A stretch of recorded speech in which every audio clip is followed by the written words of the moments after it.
The Dave Hooker Show. A presentation of Off the Hook Sports. Objective insight, expertise, top guests. Available on YouTube, Apple, Spotify, and the Off the Hook Sports app. Download now for free. Also available on offthehooksports.com. I compute and obey. Now to Dave Hooker. Ready. Well, despite some of the rumors that perhaps I was incarcerated or going to rehab or whatever, it was just a vacation. Hello, everyone. He is Caleb Calhoun. I'm Dave Hooker, and we're off and rolling. And this, to me, is in a lot of ways the beginning of football season because we'll have coverage of SEC Media Days. We're going to start to get selections of Tennessee players and other SEC players that will go to SEC Media Days. And then about a week later, you'll have practice starting. So this is the exciting time of year and excited to be back. It was my last family vacation, Caleb, with kids still in the house. So a little emotional today. If I tear up, that's my fault. That's on me, Caleb. So, but first of all, thank you for filling in, you and Caleb Giroux and Josh Ward and the crew. I certainly appreciate it. I did get a little bit of sun. What do you think? Well, so I took bets with everybody that came on last week over how red we thought you'd be when you got back. And you're not as red as we thought, believe it or not, or at least as I thought. So you almost look tan. Look at you. I do. I'm a weird ginger. And by the way, we bumped into some people and they just said randomly to my wife, "Are you with that blonde-haired guy?" I'm like, "What? I've got red hair." But the white is coming into the point that people think I'm a blonde now. So I hated being a redhead my whole life, and I accepted it and I loved it, and now I'm not a redhead anymore. That's so funny. See how it goes? But yeah, eventually I'll be all white because red hair doesn't go gray at all, but it just goes white. So welcome to everybody on the message board. I appreciate that. Glad to have you on board already. And so we've got a lot to get to, including some predictions as it is that time of year. And some people not as high on Josh Heupel as I thought, which surprises me a little bit. And some people questioning his offense as well. So let's go ahead and get started with that. Right now, it is time for today's tough question, and it has to deal with Tennessee's explosive offense. Will they be explosive or not? Here we go. Today's tough question. Take a side. Take a stand. The Dave Hooker Show. A presentation of offthehooksports.com.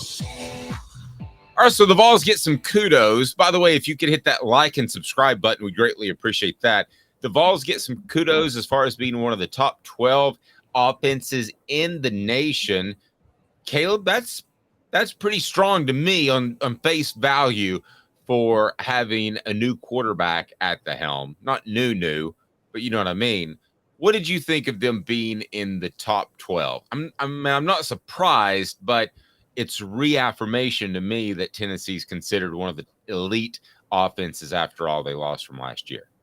Yes, this is considered one of the top 12 explosive offenses in college football, and Tennessee being on the list does stand out. And it stands out in the article. This is by our man Brad Crawford 247. Dave, I don't know if you know, I gave the guy a hard time last week because he wrote some things that just had to criticize heavily. But this one is a good one. And what's brought up is Tennessee it's kind of underrated because yes, they lost Hendon Hooker. Yes, they lost Princeton Fant. Yes, they lost their top two receivers and Darnell Wright. But on paper, they returned 8 guys that technically started a game last year on the offense. So yes, they lost Princeton Fant, but they returned a starter at tight end at Jacob Warren. So theoretically, they returned 8 of 11 starters, if you really think about it. And when you really consider the fact that Cedric Tillman was barely a starter last year anyway, they returned both wideouts. So I thought about that, and the experience is there to suggest the offense should really pick up where it left off, honestly. And Joe Milton's the big question, obviously. I think who replaces Darnell Wright at right tackle is a bigger question, but I still think Joe Milton is a pretty big one. But outside of those two issues, Darnell Wright and Joe Milton, I don't think there's a question about this offense this year. Really, other than Darnell Wright, if you want to phrase it like that, I don't have a big question. And here's the other thing. You don't have a Will Anderson that you're going to play this year that you've got to stop. I don't know that there's an elite defensive end on Tennessee's schedule like a Will Anderson and like the kid from LSU. So, yeah, I think the Darnell Wright is a significant loss. There's no question about it. But I think they can survive that. And I think they will survive that. I think what you're seeing about Tennessee getting named one of the 12 most explosive offenses, and I want to go through the list, it's one of two things. One, people really respect Josh Heupel and his offensive direction. Or two, it's people that were late to the party, right? So last year they thought Tennessee was going to be like a 6-6 team, and they were better. So now they don't want to be late to the party again. So you're going to see more of this. Who are some of the offenses rated ahead of them? And I'm curious, is top 12 too low? And hello, everyone, to the message board. And by the way, my bell did get posted. I did get out of prison there in beautiful, where was I? Panama City. Go ahead. So this actually doesn't take into account, this doesn't rate them, it just lists them all together. But other ones on there were LSU, again, where this is the LSU Homer page, apparently, Dave, but I don't think that's shocking that they're on this list. No, let's go through the list real quick if we can. So I actually believe, I'm not a Jaden Daniels guy yet. I may be at the end of September. I mean, I like him. So I think Tennessee will be more explosive, significantly, actually, who will be a little bit more ground-based. So I will say that Tennessee will be more explosive than them. You?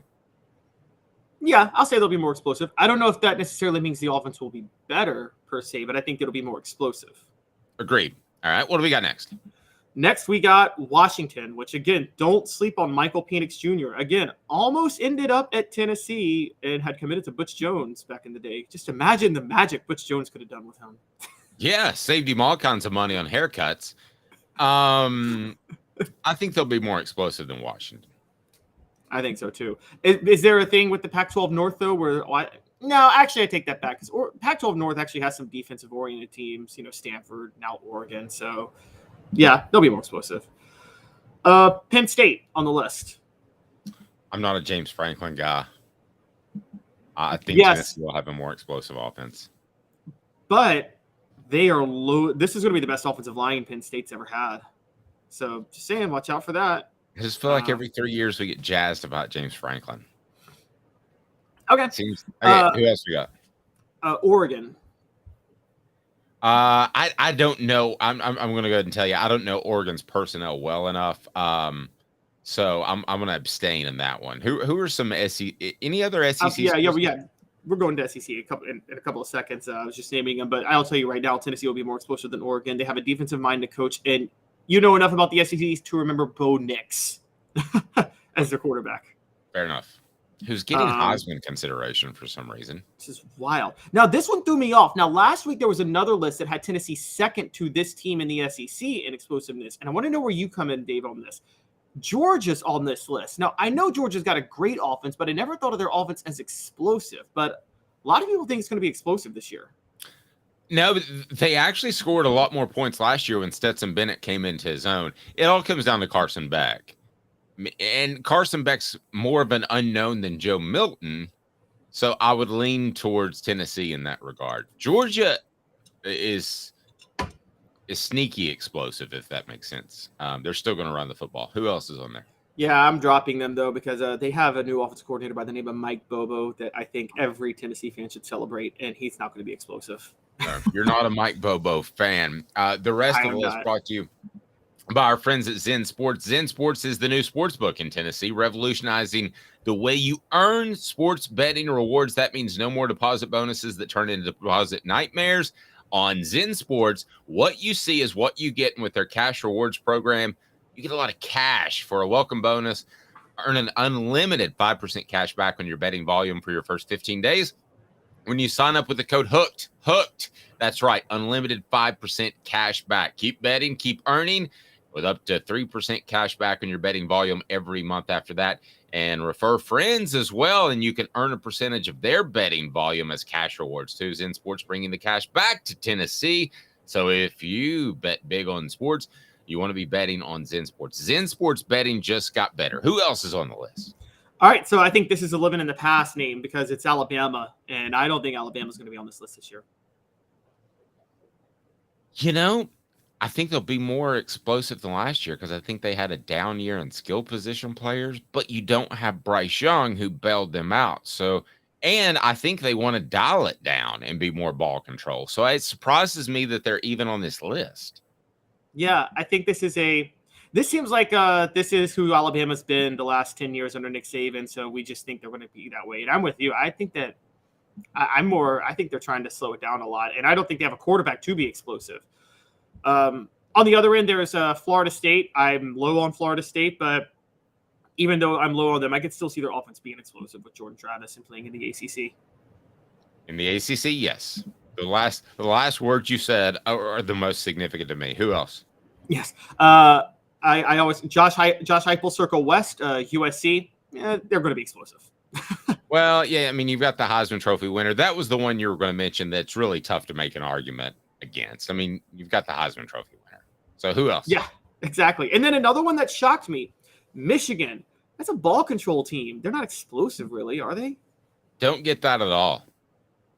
Don't get that at all. So how many do we have left? Because I've got Tennessee around the top 5 right now. That's all 12. Oh wait, no, sorry. There's two more. Excuse me. Okay. I misread. Texas on there. I am very low on Texas, very low on Steve Sarkisian, and very low on Quinn Ewers. And I want to address that later in the show. But yes, so Tennessee. Quarterback issues, no way. And what was the last one? Last one is Ohio State, and they have a track record, so I'll give them that. Yeah, and they just have great receiver play. We don't know who the quarterback's going to be. I mean, we know, but we don't know if he's going to be as good. So where would you put Tennessee on that list if you were ranking them? I mean, in terms of explosiveness, okay, so the only teams that have a case are Ohio State, USC. That's it.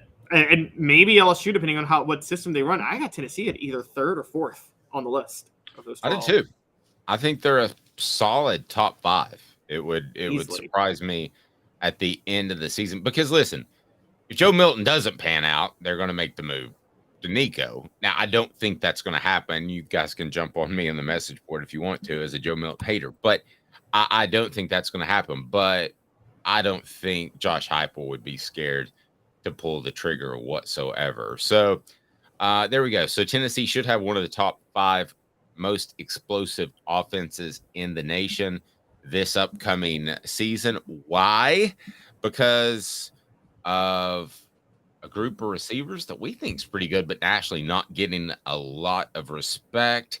Tennessee not in the top 10. Their receiving core for 2023. What the H? What the? What was he thinking? Release the hounds. The Dave Hooker Show. Keep cool. A presentation of offthehooksports.com. Okay, this is one of those when we do our 3:45 a.m. production meeting that I don't give a lot of input with Caleb because I think we may see it legitimately different. So Tennessee is not in the top 10 receiving core in the nation. Here are the teams that are. Ohio State. I mean, they've got 3 first-round picks. I just don't know how you could argue Ohio State against anybody. The Texas Longhorns. Then you have Washington. You have Georgia. You have Florida State. You have USC. You have Oregon. You then have LSU. You have Texas A&M, and lastly, you have Alabama. I'm going to make the argument right now because I have a feeling you're going to go the other way. I don't think Tennessee should be in the top 10. And because we know that Dante Thornton has ability, has proven it. but does he make the transition? You're more likely to make the transition as a transfer than you were 20 years ago, right? But still, there is that question. Squirrel White, could he have a sophomore slump? I think Brew McCoy is the most talented receiver, if not player, on this team in terms of NFL ability. But let's see. He's yet to do it. He has an off season. So I would kind of have, if I were writing this list, I would have an asterisk next to Tennessee. And I would say if every one of their ifs come through, and if Squirrel White is as good as we think, if Dante Thornton is as good as we think, if Brew McCoy comes into his own. But I don't have a problem with them not being on the top 10 list. I think they will be a top 5 sort of wide receiver group at the end of the year. But when you lose 2 guys to the NFL in Jalen Hyatt and Cedric Tillman, it's not a great surprise to me that they're not in the top 10. You? I can't be upset at the list because Pro Football Focus isn't some, they don't kowtow to narratives. They do an analytical approach. I mean, they grade these receivers and they give them grades and things like that. And so this isn't based on any, we don't think Tennessee's there. No, this is based on actual numbers and raw data that puts Tennessee out of the top 10. And by the way, when you were all, PFF is just throwing us massive curveballs. Not only does Tennessee not have a top 10 wide receiver unit, according to PFF, but they have the highest graded returning safety in all of football. So maybe the secondary will be Tennessee's strength this year. I'm kidding, but switch up for sure. Yeah, Wesley Walker was the highest graded returning safety, but yeah, it's in the SEC. That is. I still think this is going to be top 10 though, and I don't blame Pro Football Focus for not putting it in there.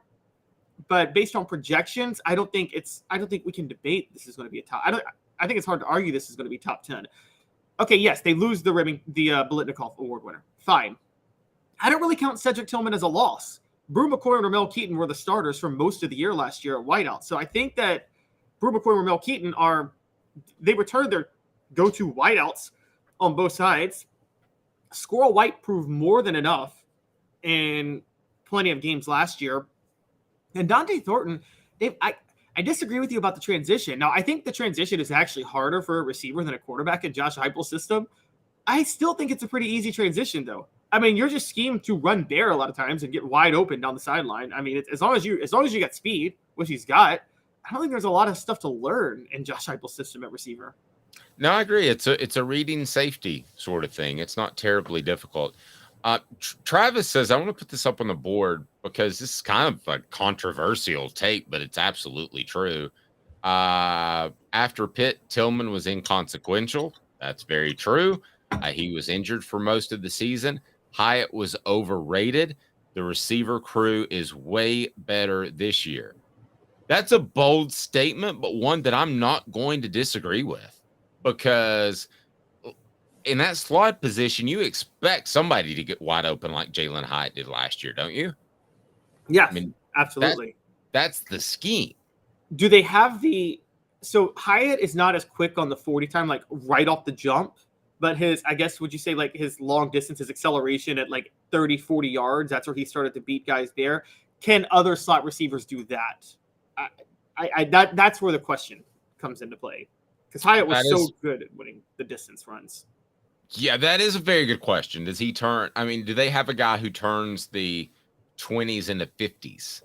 I don't know, but it also wouldn't be the worst thing in the world if they had a guy who's ultra quick, like a Squirrel White, that is able to keep moving the chains. But don't you think Dante Thornton can be similar? I know we're talking about a Biletnikoff Award winner, but don't you think that Dante Thornton could be close to Jalen Hyatt? Yeah, I mean, I think so. I'm pulling up. So Hyatt's 100-meter dash, funny enough, because I think the 100-meter dash matters than the 40 time if we're judging receiver speed at slot and Heupel's system, quite honestly. And Hyatt's 100-meter dash is 10.46. I'm pulling up Thornton's best 100-meter dash, and there's not – okay, see, this is the thing. It's reportedly just over 11, which is still fast. Oh, sorry, this is a different Dante Thornton. Excuse me. his Dante. No, this is it. This is it. The same Dante Thornton. Okay, yeah, it's just over 11. So, and Squirrel White's is like 10.68. So Hyatt has the fastest 100-meter dash of these guys, and 100-meter dash matters more than the 40 time in terms of getting open down the field. So it's hard to know if they can do it. Now, Thornton doesn't have to be as fast in the slot because he's got a size advantage. I mean, who's going to guard him one-on-one? I don't know. Another take from the message board where Rocky Top Tom said Hyatt isn't overrated. He fit the system like a hand in glove. That's not being overrated. That's perfectly fitting the system and excelling in it.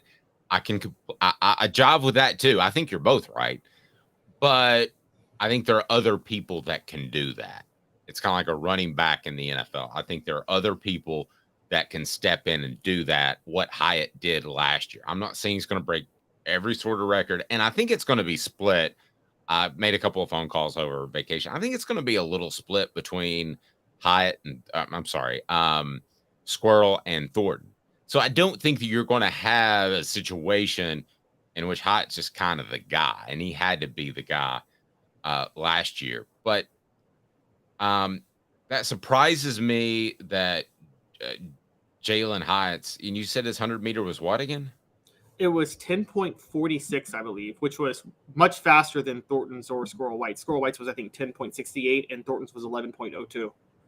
Yeah, but right now, if you had to pick between Squirrel White and Dante Thornton in this offense, who would you take? That's a whole different question, isn't it? I was driving the Dante Thornton train the whole time, and then spring practice happened, and it looked like Squirrel White did not give up his position at all. And so I can't really knock Squirrel White at that point. So at this point, I'm going Squirrel White. And Dante Thornton, that's not incredibly fast. You know how fast Fred White ran when he came to UT as a cornerback, not a safety? 40 time or 100 meter? 100 meter. I'm going to go, I don't know. What is it? I have no idea. I don't want to disrespect Fred White by saying it wrong. So I know. Don't call him an overachiever either. 10.2. So 10 point. That's faster than Jalen Hyatt's. Yeah, he was winning like track events all over the country. I don't know. A lot of people don't think of Fred like that. Could you imagine him as a receiver? I mean, just like throw it down the field and he's going to catch it. I mean, him in this system playing receiver would be incredible. So it's funny you bring this up about receiver, though. So I'm curious. In Josh Heupel's system, is receiver truly like running back? So, for instance, if this is an NFL team and Josh Heupel's your NFL coach, does a receiver carry the same value as a running back in the sense, the best value deals you can do is trade a running back for a lot of draft picks in the NFL? Do you do that with receivers if you have this team in the NFL? Because are they replaceable? Yeah. I'm going to say no because they're replaceable. But if something would have happened to Jalen Hyatt, he had figured things out. I think that would have been a transition period. I think you would have had a 2 or 3 game transition period in the middle of the year with the best team's defense on the field. But let me ask you this. If Tennessee, if one guy decided to transfer tomorrow, Squirrel White or Dante Thornton, which would hurt Tennessee more? And it's brought to you by Andy Mason, AndyMasonRealEstate.com. Andy Mason is absolutely the best. He's my realtor, should be yours. Best service, best prices in the biz. It's just that simple. AndyMasonRealEstate.com. I'm about to purchase a home, and Andy's the first guy I call right after the pre-approval. Okay, so if one of those guys traded, because I don't say hurt, I hate saying that. But if one of those guys traded out teams and they said, I'm going to transfer because I'm not happy with Squirrel/Dante, which loss would hurt Tennessee more? God, that's a tough one. I'm going to say Dante. See, I come back from vacation throwing hot heat. He does. I'm going to say Dante just because Dante can fill a void at slot or wideout. I mean, if you lose Dante, that's losing a what? Okay, so say Dante's gone. What if you lose Ramel or Brew? Well, that's where you really could have used Dante. So he can play multiple positions. So I'm going to say Dante. Okay, well, you kind of changed my mind on the fly. But my argument for Squirrel would be this, is that I like his shiftiness. at that slot receiver position. I think he's going to move some chains. I also think he's going to do some end around things. I think he'll do some other creative things. I think he'll do some little slip screens that maybe he's better equipped to do than Dante Thornton. So I will say Squirrel White, but the ability to play multiple positions certainly gives me pause for thought. No question about that. So totally random. Yes. Oh, sorry. What were we Okay. going to say? Sure. I was going to say on a total random side, who is the last irreplaceable NFL running back? Like an NFL running back that you shouldn't trade for picks or value, that you should open the checkbook for? There's nobody. I mean, Saquon Barkley's the last great running back? I was going to go like even before that. Like, would you say maybe Barry Sanders was that? I mean, or Adrian Peterson? Yeah, different game. If you're talking about today's game, I'm saying historically, who's the last irreplaceable NFL running back that if you have him, you don't trade him for anything? Well, now I wouldn't want my Cowboy fandom to come out, but Emmitt Smith squeezed every yard out of every run that he ever had. He also ran behind the most massive offensive line in history. Come on.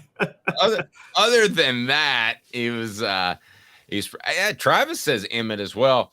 Barry Sanders made the Lions a somewhat running team, so I would say Barry Sanders. Modern era where they're throwing it all over the field, there's not a guy. There's just not.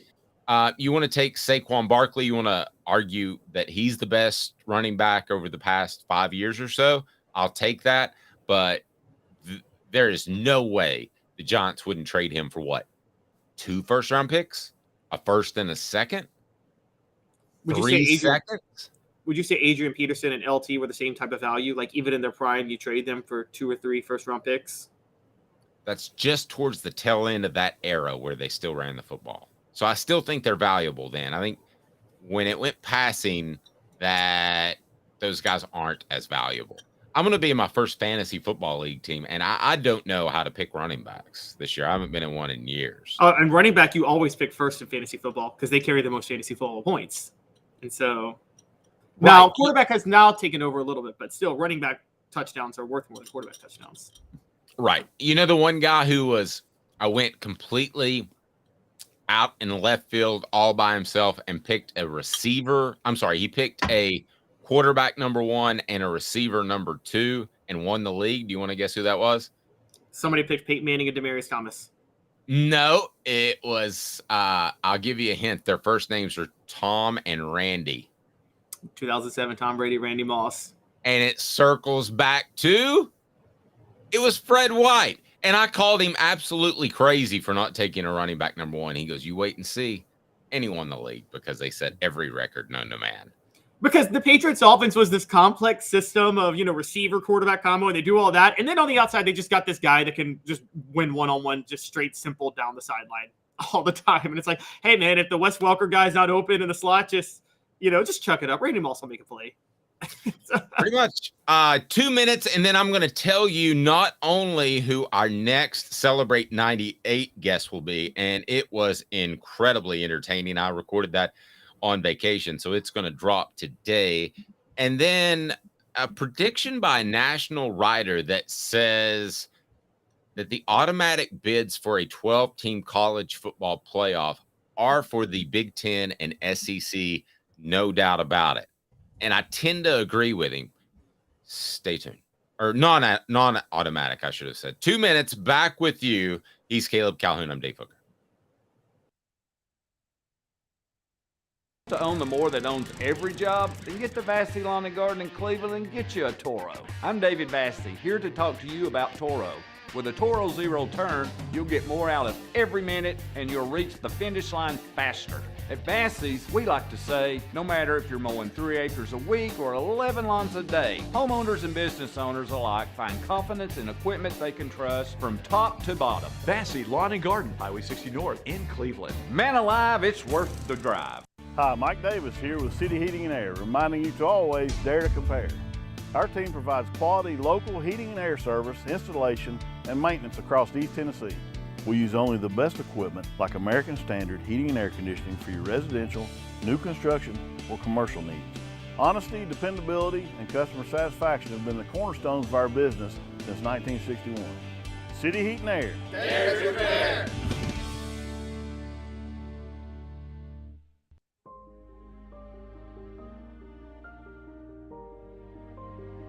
Our family has been creating one-of-a-kind pieces of jewelry in West Knoxville since 1986. Each piece is a combination of unique processes that bring your idea to life. Every day in our shop, a truly special item with a story all its own is being manufactured in our facility, bringing the history and family sentiment into a whole new generation of life. We are grateful that you chose us to be Knoxville's best jeweler, a title that we value and respect. Because to me, being a jeweler and owning a jewelry store are not the same thing. I'm Rick Terry. I'm a jeweler, and we want to be your jeweler. Kingston Pike and Campbell Station Road in the heart of Farragut, and downtown on Gay Street right next to the Tennessee Theater. With all that sun, sand, and salt water, the beach is a very relaxing place. Unless you wear contacts. Ow! Open your eyes to the best the beach has to offer with LASIK vision correction from Campbell Cunningham Laser Center. Ah. You're listening to The Dave Hooker Show, a presentation of OffTheHookSports.com. The internet is full of pictures of each and every one of you. Available on YouTube, Apple, Spotify, and the Off the Hook Sports app. Download now for free. Is there nothing you people can't do? Also available on OffTheHookSports.com. So, if you haven't followed it closely, because it's still a year off, I understand. But here's how the college football playoff is going to work. 6 highest rated conference champions determined by the College Football Playoff Committee will receive automatic bids. The next 6 highest rated teams will get at-large bids. The 4 highest rated conference champions will receive buys into the quarterfinals. First round games will be played at the home stadium of the team with the better seed. Okay. So what I want to address is number 2 on that bullet point list. The next 6 highest rated teams will get an at-large spot. So a guy that we like, Joe Klatt, quite a bit, said they are effectively, 2 of those spots are effectively reserved for the Big Ten and the SEC. No, all 6 of them. All 6 are the at-large spots. So they're going to, well, I'm not following then. So what Joel Klatt is predicting is that, so it's the top 6 conference champions, which you're going to have the SEC and the Big Ten be among the top 6 every year. Okay, so we're at 6. We're at 6. And then he said the other 6 at-large bids, he thinks basically what's going to happen is that it's basically just going to be for the Big Ten and the SEC. It's going to be almost reserved for the rest of the best of the Big Ten or the SEC. So all 6 at-large bids will be just Big Ten and SEC teams almost. Okay, I want to play a little game here. It's called Should've or Will It? It's workshopping, okay? Admittedly, right here on the air. So, should it? No. I mean, not all. I mean, you could argue that the next 6 best teams are from the SEC and Big Ten. And I would have zero problem if it shook out with that happening. But let's look at the ACC, for instance. Whether or not Clemson or Florida State wins that conference, if they're both knocking at the door, how are they not going to be included? So I don't see that. I don't see how all 6 could go to the Big Ten and the SEC, and you're going to get politics involved. So does the ACC and Pac-12, 10, whatever they are, do they have as much pull and power as the SEC or Big Ten? Heck no. Caleb, I'm not an idiot. I don't think that's the case. But I will tell you this, there's going to be enough politicking for those conferences to keep the entire nation involved in this playoff. So, no, I don't think all 6 will ever be just Big Ten and SEC. Do you? No, and let's go with last year. If this would have to have happened last year, the 6 conference champions would have been Georgia, Michigan, Clemson, Utah, Kansas State, and Tulane. The 6 at large would have been TCU, Ohio State, Alabama, Tennessee, USC, and Penn State. So 4 of the 6 would have been reserved for the SEC and the Big Ten, because you would have had Alabama and Tennessee and Ohio State and Penn State all get in. But then you would have had USC as a runner-up and TCU as a runner-up also get into the playoff. So I think Joel Klatt has a point, though. Look, I'm reading this as I'm reading this to you now, Dave. USC's in the Big Ten and going to be in the Big Ten in 2024. So right, and I almost said the same thing about Texas and Oklahoma. That they'll be in the SEC. I just can't imagine. Okay, let's take a look at last year. All right, who would be if we're going that those automatic or non-automatic bids go to SEC and Big Ten? Who are we arguing from the SEC that's in? Georgia, Alabama, Tennessee. Yes. And then the next team in there would have been LSU, but they're down at number 17. And I don't think anybody thought LSU should have been in last year after what happened in the SEC title game. Okay. And Big Ten's even easier. Okay. Because on a good year, it's going to be Ohio State, Michigan, and Penn State. I don't know who the best team is in the Big Ten. Well, again, it's going to be USC, but until then. Oh, yeah. So USC. I'm sorry. So let's say we have 4. Okay, so I don't see how you get to 6 in the Big Ten, and I think it would take a special year in the SEC as far as wins and losses. Yeah, because what we're talking about here is it would be 8 teams total from those 2 conferences, because the 2 conference champions plus 6 at large teams total. So we're talking like effectively the top 4 teams in each conference getting into the playoff. I think that's more possible than you, Dave, only because I got to be honest. I do think the playoff committee, and they should do this. There's so much democracy at work to allow 6 conference champions, which is in a 12-team playoff is kind of laughable because, one, they already give priority to conference champions. So the idea that Tulane at number 17 or wherever should have been one of the automatic bids it's hilarious to think about. I think what this opens the door for them to do is this opens the door for them and the playoff committee to say, hey, yeah, we're going to give preferential treatment to the 9-3 Big Ten team over the 11-1 ACC team. And if you got a problem with that, you should have won the ACC. You can't say we didn't. You can't say we excluded you because you could have won your conference to get in. This is a way for them. I think I've said this for a while. The college football playoff is actually a way for them to more favor the bigger teams, which has been a conspiracy of the, oh my God, let Boise State in. They have this theory that the smaller teams are discriminated against somehow. And what I'm trying to make the case is I think the expanded playoff is actually just an excuse to more favor the big teams so they can shut the smaller teams complaining up. Really. That's fair. I don't see a day that there are 4 Big Ten teams that can make this thing. I mean, there would have been last year. What? There would have been last year. That's what I'm talking about. Ohio State, Michigan, Penn State, and USC all would have made it last year.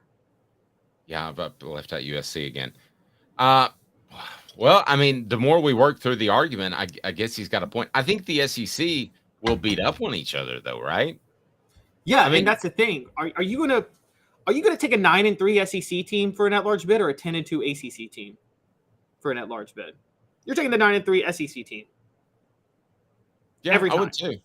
I would too. And on the message board, Travis, I don't think USC is better than Ohio State and Michigan. Just if I misspoke there, I think they're very comparable to Penn State. Very. And I think Ohio State and Michigan will still rule the roost in the Big Ten, even with USC and UCLA in there. So, I believe politics will keep this from happening. I believe that they'll get a second team, be it Oregon or Washington or whoever, that will bring you in more TV viewers nationwide. I think politics will be involved. I think the politics is the automatic conference bids. That's the politics of it. Because there shouldn't be 6 conference champions playing for this thing. Right, but I'm talking about moving forward. If they're in a room and they say, hey there, we've got this 12th team, and we can go with Oregon or we can go with LSU or Southern California. I think they would go with Oregon. See, I or don't think Washington. they would. I don't. I think no. I think when it's 4 and 5, they can choose that path of least resistance and go politics a little more, or they feel like they have to. I don't think they feel that. I don't think this committee. I don't think they want to do that. I think they want to go with the best teams, and they know the best teams are in the SEC and the Big Ten. I think the 12-team playoff allows them to do that. They don't have to worry about politicking anymore because they can go to Oregon and they can say, "Hey, you're mad you're not in. You should have won your conference," and they can just straight up say that to them now. No, very fair. Very fair. I agree with all that you just said. Here's the other thing that we haven't factored in. Nobody has traveled like Southern California is going to travel and UCLA are going to travel. How much of a wear and tear does that have on the body in November? Now, I know these are young men, but I can tell you that I got wear and tear just driving to Florida and back. So, and that, you're going to have to go out there probably a Thursday night, stay a Friday. I mean, does USC and UCLA, do they lose a game just because they are making this unprecedented travel schedule? I think one of the two every year will. I think they'll cruise out to Rutgers, bad example, but they'll cruise out to Rutgers or maybe it's a Penn State, or maybe it's an Iowa or whoever. No, not Iowa. Who's a mid-level? Penn State and Ohio State are both on Eastern time, so that is a 3-hour time difference between USC and Ohio State or Penn State. Yeah, and just being on the plane. So I think that'll cost them a game a year. And Travis said too, going back, not bouncing back between topics. He said they'll never allow 4 SEC and 4 Big Ten teams in the same playoff. I tend to agree with that, right or wrong.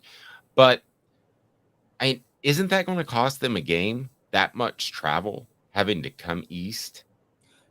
I mean, yes, but you could also say it might cost one of those teams a game having to fly out to USC for a game every now and then, because it's think about let's go with the NFL for a minute. Let's say, the NFC and the AFC West, let's take the AFC West, for instance.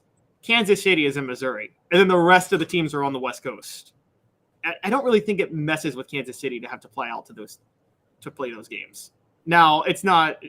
So, I mean, now again, losses aren't as impactful in the NFL, but I would say now losses aren't going to be as impactful in college football. If you're in the SEC or the Big Ten, a loss is now like a loss in an NFL season rather than what it used to be in a college football season. I'll say one thing. I know that every school has chartered flights, but if USC and UCLA don't have a plane that says "Fight on" or "Go Bruins" or something, so that when they fly into town, it's more marketing dollars, they're missing out on something big. They should make USC and UCLA showing up in your town a big deal, because let's face it, a lot of the Big Ten cities are really boring. So you show up and you got the camera guys and you make sure that sports information knows about this, and the camera guys are shooting and they're good to go and they're excited. And then you've created an event, not just a football game. It's funny. That's what fans hated. I will never forget during the USC raid in the mid 2000s.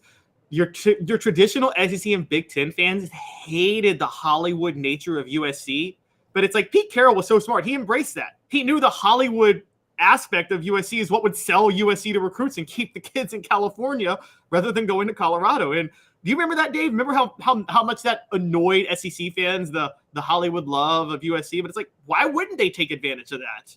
You take advantage of what you have. Amen. Amen. And I think when they fly in, I would have a big red and gold plane. I don't know that UCLA is committed enough to do that, but have Snoop Dogg getting off first and shaking hands with everybody. Yep. Exactly. I'm not even joking. That's what I would do, because you need to grow your recruiting footprint. There are a lot of guys, let's face it, that are born in Pennsylvania. And if you went to them and say, you can play in the Big Ten, your parents can see you, and you can play in LA with that type of money, they're going to cruise. I mean, Southern California might never win a Big Ten title, but they're going to affect Michigan and Ohio State's recruiting. There is no question. Yeah, and USC is almost. I'm not going to go here, but they're almost a Notre Dame where they have to go national, because despite all the talent in California, Dave, you know this. California is the anti-Louisiana. Kids in California don't feel any loyalty to that state, to staying in that state to play college football whatsoever. They'll go wherever to play, usually. No, you're right. Portions of the program brought to you by Vassy Lawn and Garden. Man alive, it's worth the drive. Whether or not you're coming from Knoxville, Nashville, Chattanooga, Vassy Lawn and Garden. Man alive, it's worth the drive. Toro, count on it. That is Vassy Lawn and Garden in Cleveland, Tennessee. So certainly check them out. And then we had coaches with no national titles ranked ahead of Josh Heupel. Now, this according to 247 Sports. And I don't have a problem with two of the names that might surprise you. But the three ahead of Josh Heupel are Steve Sarkisian, Mike Norvell, and Ryan Day. Ryan Day, even though you and I see holes in that, has accomplished more than Josh Heupel to this point.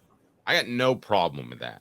Steve Sarkisian, I think it's a coin flip. If I were an AD, I would hire Josh Heupel over Sarkisian, but I think that's a coin flip. And then Mike Norvell kind of surprises me. What do you make of those three cats being ahead of Josh Heupel? If you're an AD, in what order are they on your list as your next head football coach? They're all behind Josh Heupel to me. I think the coin flip are the other three. So the other three are Lincoln Riley, Brian Kelly, and Jim Harbaugh. Lincoln Riley's my coin flip. I got Brian Kelly and Jim Harbaugh maybe a little bit ahead of Heupel. I think Heupel is clear-cut significantly better than Ryan Day, Mike Norvell, and Steve Sarkisian. And I think Steve Sarkisian and Mike Norvell, those bother me the most. Mike Norvell just stands out to me the worst. I mean, again, the guy had 1-10-3 season at Florida State, and we're acting like he's Nick Saban down there now. I mean, I think he's the most overrated coach on this list, and I'm having trouble figuring out who's more overrated between him, Sark, and Ryan Day, because I just think all three of them. I think people are figuring out that Ryan Day is overrated, but they're still ranking him based on accomplishments. But Dave, if you're starting a program, Ryan Day's nowhere near the first person I'm calling if you're trying to rebuild a program. I'm gonna debate that with you, and I'm gonna tell you why. And it's brought to you by Craft Treats. Go to crafttreats.com. They've got the chill pills with the CBD derivative. Please use the promo code Off the Hook. That's Off the Hook. Be nice if we get all these promo codes to be the same one, but Off the Hook, and you'll get 20% off. They've got the chill pills with the CBD that helps with your pet's arthritis, also can help with your pet's anxiety, and help with your pet's digestive issues. Again, crafttreats.com. Use the promo code Off the Hook. Caleb, I think we sometimes forget that Ryan Day took over that Ohio State program when Urban Meyer was essentially disgraced and being shown the door. They handled it publicly as classy as they could, but that was their move. Josh Heupel's took over a program that was in complete disarray. I think that sometimes you sell Ryan Day short a little bit on what he's done. Do we think he's an upper level head coach, like a multiple championship winning head coach like Kirby Smart or Nick Saban? No. But don't we have to give Ryan Day a little bit more credit for keeping that ship going in the right direction in a serious transition period where it could have gone south? No, because I don't think it's that hard to keep the. No, I'm going to be honest. I don't think it's that hard to keep the Ohio State ship going. Okay, I'm going to say this. I've said a million times LSU's the best job in America, and that's why Ed Orgeron could win a national championship there. I don't think Ed Orgeron could win a national championship at Ohio State, but I bet he could win a Big Ten title every year. Just because of the nature of recruiting in Ohio State and the lack of competition in the Big Ten. And I'm sorry, at this day and age with recruiting, going 2 years in a row without a Big Ten title is a major, major black mark on Ryan. You should win it at least every other year if you're Ryan Day. And look, Dave, come on, be honest, between me and you. How much better of a job is Ohio State than Michigan? I think significantly. Yes, significantly. Michigan has a little bit of that we're too good to be playing football sort of thing. And Ohio State fully accepts it in that state. And really, there are NFL teams there but I've worked with a group out of Ohio, and they're dialed into Ohio State. I'm not sure that Michigan's not split between other teams, even the Lions. And Yeah, I think Ohio State's on a significantly higher level, despite what happened last year, than Michigan as far as a football factory that can keep it going. Ohio State just has a ton of talent, Caleb, in that state. Yes, and also Detroit kids are about as loyal to Michigan as Memphis kids are to Tennessee. Quite honestly, if you know the lay of the land with recruiting up there, I mean, they don't. Inner city Detroit feels no connection to the Michigan or Michigan State schools whatsoever. They don't care. Now they might with basketball. I bet Detroit kids probably like to go play for Michigan State and Tom Izzo in basketball, but outside of that, they don't care in football, and so they'll go anywhere. And yeah, Ohio State, they go from Cleveland to Cincinnati to Columbus, and they get anybody they want anywhere in between. And I think Ohio State is, I think because of how easy a job it is, and because of the fact that you're in the Big Ten, I don't think it's that hard to win the way he's been winning. And I do think it's a major. I think it's yes. Now, to be fair, he played Alabama for the national title in 2020. That season doesn't count. That was the COVID year. I'm not counting anything that happened that year. But outside of that year, hasn't won a college football playoff game. Now, again, I'm going to give him a shout out. Josh Pate brings up a great point. Ohio State almost beat Georgia. If they almost beat Georgia this year, we're having a totally different conversation about Ryan Day. And I'll fully concede that. But I just think that, look, I think he should have done more to this point. I think Ohio State is way too easy of a job to win it. Especially given that they're in that conference. I mean, you could make an argument that LSU and Ohio State are easier, but LSU has easier to win, but LSU has the toughest schedule year in and year out. By far, bar none. They play in the SEC West. And now you can make an argument for Georgia because there is a debate between the SEC East or the Big Ten East. Because until last year, until Josh Heupel got Tennessee back, the East was really bad. But it's a little bit different now. But the question becomes Sarkisian or another question. Dave, am I wrong in thinking Sarkisian's overrated too? Where is this idea that he's an offensive genius? Because I haven't seen it.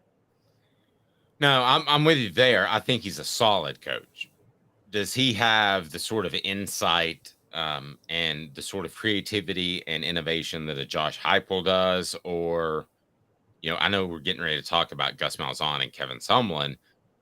Does he even have that innovation? I don't watch his offense and think, wow, they're doing different things. Never once. Have you? No, never. I saw standard pro style offense, which again, if you're going to do that in college, you got to have the Jimmies and Joes. And Texas still hasn't recruited the Jimmies and Joes just yet. No one wants to point that out, but they don't have Jimmies and Joes on the level of Alabama or Georgia. And so you can't, that's a problem. And yeah, Mike Norvell, I think, but the clear one, Mike Norvell has no business on this list. That's laughable. Now, before we get to, is Josh Heupel just a splash guy? Can I share a story real quick? I was talking to Philip Fulmer during my vacation and finish up the book finally. And he said that he was going, I think this is so Philip and so funny. He was going to his grandson's practice. And he said essentially he was making sure they don't tackle to the ground in summer. So I'm thinking to myself driving down the road, how would you like to be a coach and have Philip Fulmer standing on the sidelines and his grandson is on your team? There's no way you're not thinking he's looking over your shoulder, right? Yeah, of course he's looking exactly. Of course he's looking over your shoulder, particularly given what we know about Philip Fulmer now and what you told me. He basically towards the end of his career at coaching, he was wanting to be a CEO who still was always looking over your shoulder at the same time, wasn't he? Yes. Absolutely. And yeah, I got a chance to talk to him. And by the way, got a book coming out. I'm excited about Celebrate 98 and finishing it up. And one of the things that he told me is that they were not allowed to speak to any of the Florida State players throughout the year. And where did he learn that? Tom Osborne the year before with Nebraska, who he's always looked up to. But the last day they told them that they could just say whatever they wanted to. And they got in Florida State's face at an event. They have all these team events. It's just a great story. Hopefully I do an adequate job of telling it. 4 downs now. I mentioned Malzahn and Sumlin as I got sidetracked, but here we go. 4 downs brought to you by City Heating and Air Conditioning. 4 downs. 4 questions. 4 answers. The Dave Hooker Show. 4 Downs. A presentation of offthehooksports.com. How can we be sure Josh Heupel isn't like Gus Malzahn or Kevin Sumlin? What is that thumbnail sketch of those coaches? Cutting-edge offenses that have made early splashes, but eventually they see the success fade as a coach. So let's dive into that right now. What down is it, Cooper Mays? Coop here. First down. Thank you. Why will Josh Heupel fade into the background like Malzahn or Sumlin? So I'm not saying that you believe this, Caleb, but why will he? I think what could happen is there's 2 ways this could go. One, people figure out Josh Heupel's offense. But another thing, and I think this happened more commonly with Gus Malzahn, so many other SEC teams could start incorporating elements of Heupel's offense into their offense. And that becomes a big problem. And look, Heupel's offense is getting, I don't know if you know this, it's getting replicated all across the country at lower levels in college football right now. I mean, I think Fordham hired somebody to just go to Orlando for a summer and study Josh Heupel's offense. And then that guy's gotten a job somewhere else. I mean, this is happening. Everybody is studying this offense. And the more people run it, the less ahead of the curve you are. Just like the Oakland A's, by the time everybody else figured out sabermetrics, Billy Beane wasn't that special of a GM. Yes, and the more defensive-minded coaches are going to be looking at it, finding ways to stop it because they have to play it. So, right. and you can learn X's and O's from whoever plays Fordham. But I think you saw South Florida when they hired Alex Golish, is obviously they want to replicate it. And I think you're going to see more of that. I think any offensive coach right now, there's going to be an offensive coach on Tennessee staff, and I'm not going to name anybody because I don't really know, but I have an idea, that's going to get a Peach job one day. And by Peach, I mean a South Florida top level, and he's not going to be ready. But he's just associated with Tennessee's offense, so he's going to get that job. So that was first down. Why will Josh Heupel fade into the background? How about second down, Coop? Cooper Mays here. Second down. Why won't he fade into the background like Malzahn and Sumlin? I'm going to go first on this. First, I was never a big Sumlin guy. I didn't think he did anything that incredibly inventive. I think he had a run of good talent. I would say the same thing for Gus Malzahn, which was most embodied by one of the most dominant quarterbacks that we'll ever see, and that's Cam Newton.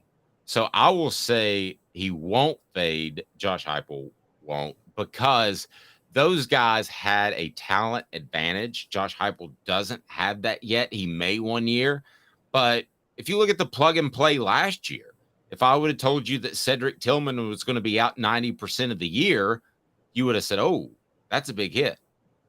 They kept rolling. They plugged people in. So that's why he won't. I think he's just a better X's and O's coach at the end of the day than Malzahn or something. Yeah, I think so too. And I think this is why you always bring up the Steve Spurrier comparison, which is a better one, because Spurrier, when people figured out his offense, was able to adjust and just call, he was able to just out scheme you a lot of times, even after the fun and gun was figured out. And I think Heupel's more of that mold, where even if this offense is figured out, Heupel's shown a tendency and an ability to adjust. I mean, heck, he adjusted when he started running this offense to begin with.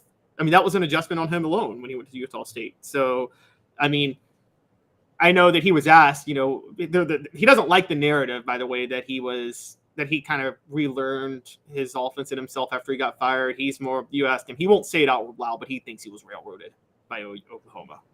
But at the same time, I do think there were some changes to what he was doing after he got fired than before. When will we know? What down is that, Coop? Tennessee center Cooper Mays here. Third down. When will we know if he's the real deal or a flash in the pan Malzahn/Sumlin? Well, we actually got our first hint last year, and it's good news for Tennessee, which is this. Malzahn and Kevin Sumlin, what do they both have in common? Their best year was their first year. And so Malzahn, his 1 year as Auburn's offensive coordinator, won the national title, and then his first year as head coach won the SEC title. Someone's first year, Johnny Manziel won the Heisman. So that was their first year. Heupel's first year, he went 7-6. Then he went 11-2 the next year, which suggests that, okay, he went 7-6. Defenses started to learn about this offense, and they still couldn't figure it. They still couldn't stop it. And so I think, but we'll know for sure 2025. I say 2025. If he hasn't had another top 5, if he hasn't had a top 5 finish or a couple more top 10 finishes by 2025, that's what we'll know. I'm going to say December 2024. We'll know whether or not he's a flash in the pan that got hot with some talent up front, in particular on offense that he inherited, because you have to rebuild that whole offensive line. And if he's able to do that, then I think that's an incredibly positive sign for Tennessee, because Tennessee can run the football. Right now, they've been able to do that, and they have to continue to do that to make those safeties concerned and play a little bit too close to the box. So I think we'll actually know in about 16 months. I don't think it'll be that long at all, or 18 months, or whatever the number would be. So, Coop, what down are we at now? Keep us straight. All SEC center Cooper Mays here. 4th down. That's right. He was all SEC center. He wasn't postseason, but that's ridiculous. Final verdict. What is your final verdict? He will be significantly better than Malzahn or Sumlin, or he won't? My final verdict is he will be. And the reason for my final verdict is his ability to adjust, but also I think Tennessee is at a position with NIL and Spire Sports having the largest collective. They're just going to be able to recruit better soon. And I've never said that. I've never believed that Tennessee is a better recruiting job. I never thought it was even top 10. But with NIL, Tennessee is right there on Georgia's level in recruiting now because of that collective. I know that Butch Jones put together a good year, and I know some people got on board. And I know that we could be dead wrong in 18 months. But I don't even think that Sumlin or Malzahn are on Heupel's level as far as an offensive mind. I think if you want to bring up Spurrier like you did, yes, that's the realm we're talking about. I don't even think we're in the same room. I don't even think we're in the same house as those two guys. Could be dead wrong in 18 months when I'll kind of make my determination on long-term success. But right now, I don't even think it's close. I don't think those two names are even in the conversation that's being compared to Josh Heupel. Yeah, I think I have to agree with you, particularly with Kevin Sumlin was more his offensive coordinators anyway, because he never replicated his success after Cliff Kingsbury left, honestly, as Johnny Manziel's offensive coordinator. Now, my question is Josh Heupel, when you watch this offense, is it a system-based offense in the sense of it's, okay, here's 3 or 4 plays for the quarterback and read a safety and you make the decision based on that? Or is it, is it a Spurrier, I'm going to call the play each play to play? I think that it's both. I think it's a great system.